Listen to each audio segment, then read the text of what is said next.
Alla mandariner smakar gott. Eller smakar väl. När brukar gott och när brukar väl? Ikke en sjon. Vet du? Nej. Læringarmáli at skynde mittlen godt og vel. Vita når vi skulle bruka godt og når vi skulle bruka vel. Godt det løysingarord, og vel det tjaord. Løysingarord sier okkurst eller løysa et navnord. Løysingarord leia seg til kini av navnord. Men tjaord sier okkurst et saknord. Vi sier til dem en gåur batur, og det gåur tui at batur katjinsur. Ein gåu hikva, og her det gåu tui at hikva kventsinsur. Og så et godt brei, og her det godt tui at brei kventsinsur, og tui det godt brei. Takka vi tjaurene, så sier vi renna vel. Tui, det sier noe at hvordan desen dronkeren renner. Han renner vel. Det saknor, og tui skal det være vel. Sova vel. Her knyter vel seg at sova, og tui det vel. Når brukar vi så godt og vel, og hvordan brukar vi godt og vel?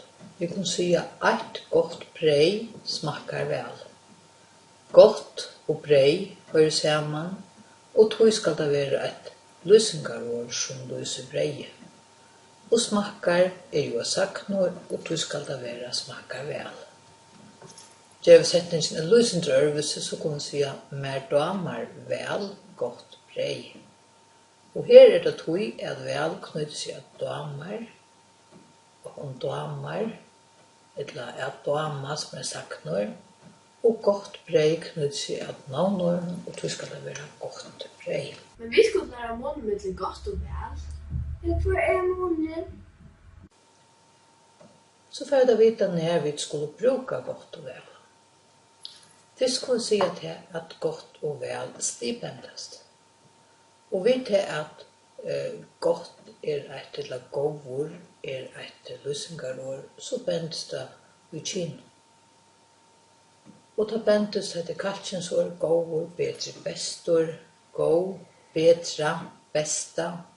Det kvarskinsord, godt, bedre, best. Men tja året bendes vel, betur, best. Det ikke mest til at det bedre, vi mister det gåvor, og betur, det etter tja år. Og det ofte her vid ivast. Hva så rett av jeg som ba? Til jeg var godt, ta du syngur, eller til jeg var vel, ta du syngur. Nu så ikke vet vi tåse eller løse året jobber, saknor. Til å si det skal være til jeg var vel, ta du syngur.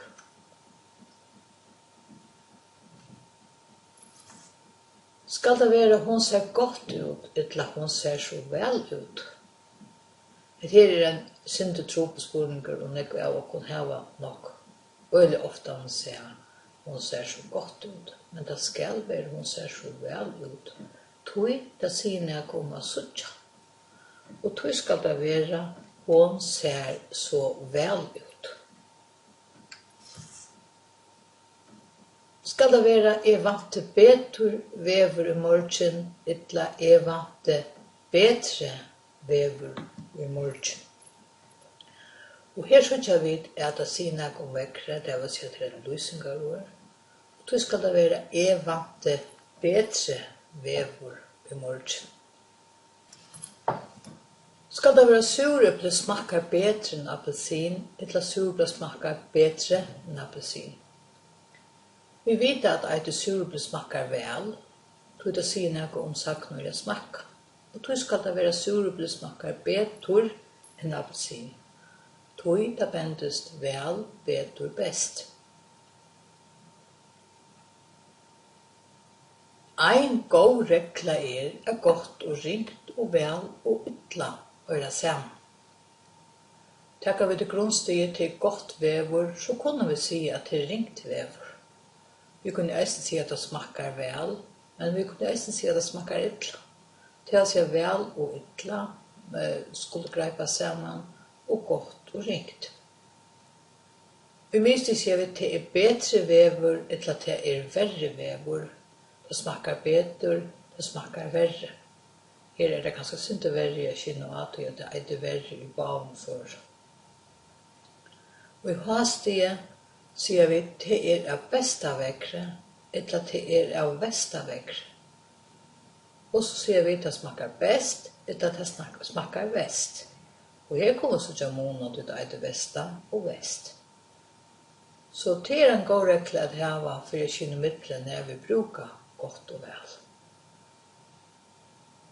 Det kan vi sammen om og finne ut av når det godt eller vel. Kunne vi si ringt om akkurat, så bruker vi godt, til dømes til ringt vever, til det godt vever. Kunne vi si ytla om akkurat, så sier vi vel, til dømes surblesmakkar ytla, eller surblesmakkar vel. Mandariner smakar mega väl. Ja, mega väl.